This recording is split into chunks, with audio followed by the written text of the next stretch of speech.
Hola, buenos días desde La Habana. Soy Joanny Sánchez y estoy aquí empezando la semana y abriendo de par en par junto a ustedes la ventana 14 para asomarnos juntos a las noticias más importantes de este lunes 15 de abril de 2019. Durante el fin de semana se han acumulado los temas, así que estaré hablando de un reportaje, un amplísimo reportaje hecho a cuatro manos entre La Habana y Caracas, que toca el tema de la presencia de la empresa cubana Farmacuba y cómo ha afectado esto la industria farmacéutica venezolana. En un segundo punto, la reactivación de las brigadas de respuesta rápida en las universidades cubanas preocupa a muchos. Por otro lado, siguen las gestiones para lograr la liberación de los dos médicos cubanos secuestrados en Kenia, África. Y por último, el artista Luis Manuel Otero Alcántara lleva más de 3 días detenido. Pues bien, dicho los titulares y los temas más importantes que voy a tratar hoy,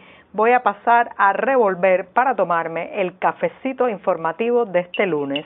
Un cafecito que me tomo junto a ustedes temprano en la mañana y que, como siempre, está recién colado, caliente, un poco amargo como me gusta a mí, pero siempre necesario. Después de este primer sorbito, les recuerdo que pueden ampliar todas las noticias que reporte hoy en esta ventana 14 en las páginas del diario 14 y medio que hacemos desde aquí, desde bien dentro de Cuba. Y con esto me voy al primer tema que necesita un poco más de tiempo, pero que los recomiendo que vayan a nuestro sitio digital para leer todos los detalles, las cifras, las estadísticas, la minuciosa investigación periodística que han hecho a cuatro manos reporteros del sitio digital venezolano Armando Info y también los reporteros de 14 y medio. Se trata de una investigación de la presencia de la empresa cubana, una empresa estatal cubana, Farmacuba, en la industria farmacéutica venezolana y cómo eso ha creado una serie de distorsiones, redes de clientelismo y sobre todo pues un panorama bastante difícil para las farmacéuticas locales o de otras nacionalidades en ese país suramericano. Esto es una larga historia de cómo Farmacuba, que está afiliada al gran grupo cubano Biofarmacuba, un monopolio estatal en la distribución de fármacos dentro de la isla, pues Farmacuba ha llegado a Venezuela de la mano del programa Barrio Adentro, este programa que pues ha establecido una red de consultorios médicos y también entrega de medicamentos en supuestamente las zonas más desfavorables de Venezuela, pero que también ha traído como consecuencia pues una competencia muy desleal de Farmacuba con las farmacéuticas ya existentes en Venezuela y sobre todo con otros grupos de farmacéuticas extranjeras que comúnmente vendían sus medicamentos a este país. Las cifras son impresionantes, pero sobre todo la investigación de Armando Info y de 14 y medio permite fotografiar cómo fue creciendo y aumentando la ganancia que tenía Farmacuba a partir de su presencia en Venezuela, que en casi lo que se fue convirtiendo en un mercado cautivo de medicamentos, donde la farmacéutica cubana tenía absolutas garantías y sobre todo muchísimos privilegios. Esto ha traído una gran deformación de la distribución farmacéutica en Venezuela y es una de las causas por las que ahora mismo los venezolanos prácticamente no pueden encontrar medicamentos tan sensibles como los antihipertensivos, los antiinflamatorios, los propios antibióticos, los analgésicos, los antiinflamatorios y los antiasmáticos, porque todo eso fue poco a poco siendo un monopolio de la distribución de Farmacuba, aunque hay que decir que en los últimos meses, especialmente por la crisis que está sufriendo el país suramericano, pues este trozo del pastel que tenía Farmacuba ha ido disminuyendo un poco, pero todavía su presencia es mayoritaria y preocupante. Pues bien, es curioso porque esta empresa, que es exportadora de medicamentos genéricos fundamentalmente, que en Cuba, como les decía, es un monopolio estatal, a su vez es la empresa que nutre al mercado interno nacional dentro de Cuba. y llama la atención que desde hace ya 3 años la isla está atravesando un momento bastante crítico en el suministro de fármacos. Basta ir a una farmacia, ver los anaqueles vacíos, la alta demanda que existe, que muchas veces tiene que paliarse pidiendo a la familia, a los emigrados cubanos en el extranjero, que envíen cosas tan básicas como unas aspirinas, un paracetamol, algo para calmar el dolor, un antiinflamatorio, incluso los sprays que utilizan los asmáticos. Pues bien, en la misma medida que Farmacuba se comía al mercado farmacéutico venezolano y establecía su protagonismo con la anuencia del Palacio de Miraflores, en esa misma medida en Cuba se iban perdiendo los productos farmacéuticos de los locales de venta y también de los hospitales. Así que era un poco Farmacuba como candil de la calle, oscuridad de la casa. Y en este reportaje excelente, que se lo recomiendo, queda develado y sobre todo retratado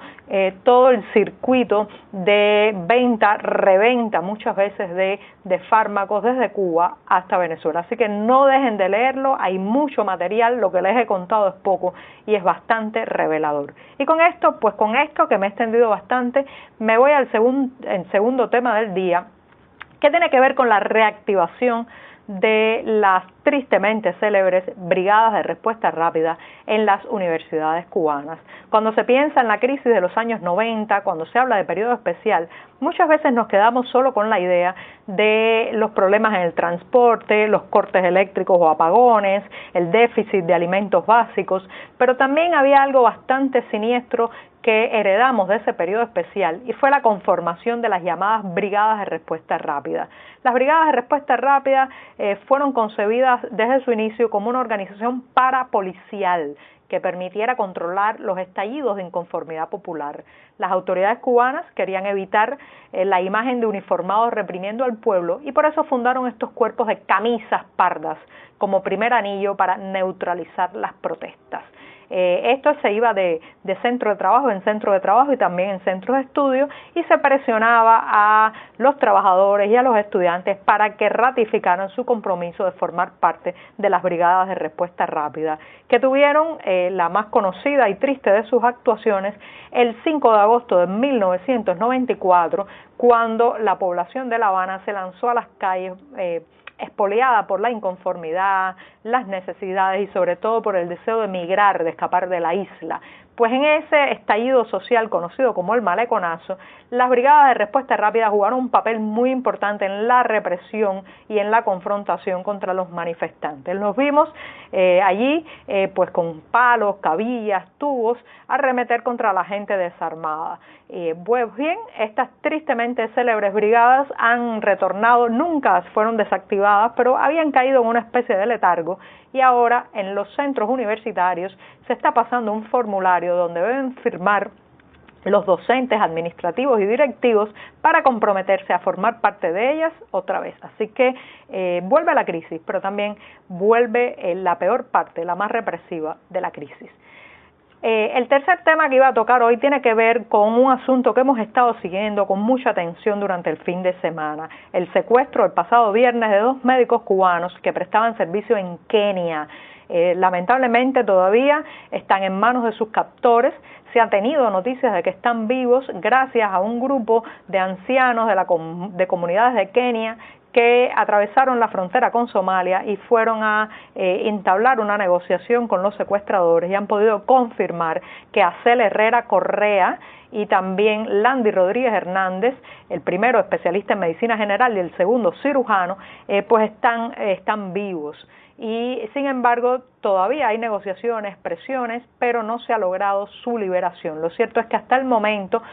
sí lo que se ha hecho es evacuar a todos los médicos cubanos que estaban en zonas de Kenia que había algún tipo de peligro de ser secuestrados. Hay un gran impasse que se ha abierto, esperemos que esta crisis se solucione sin pérdida de vidas humanas y sin daños físicos para estos dos galenos cubanos, y sobre todo que ayude a crear conciencia de los riesgos que corren estas personas que están en unas misiones médicas donde hay mucho riesgo y poco salario. Pues bien, me voy con esto al último tema del día, que tiene que ver con Luis Manuel Otero Alcántara. El artista independiente fue detenido el pasado viernes, justo el día que se inauguraba la Bienal de La Habana, el evento cultural de artes plásticas más importante de la isla, y mientras hacía una acción artística en las calles de San Isidro, el barrio de La Habana donde vive, pues fue detenido y se mantiene hasta ahora apresado. Esto ya está violando la propia ley, está violando el habeas corpus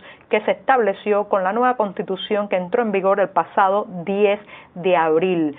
porque no se le han presentado cargos, no se le ha permitido que la familia lo vea y sobre todo no se le ha dejado pasar el llamado aseo, que son pequeños productos para que el detenido pueda mantener su limpieza, pueda, si necesita algún fármaco, un medicamento, la familia pueda hacérselos llegar. Así que Luis Manuel Otero Alcántara está desaparecido literalmente, aunque se sabe que fue detenido por fuerzas policiales, y ya el oficialismo cubano está violando su propia ley. Con esto me despido esta mañana.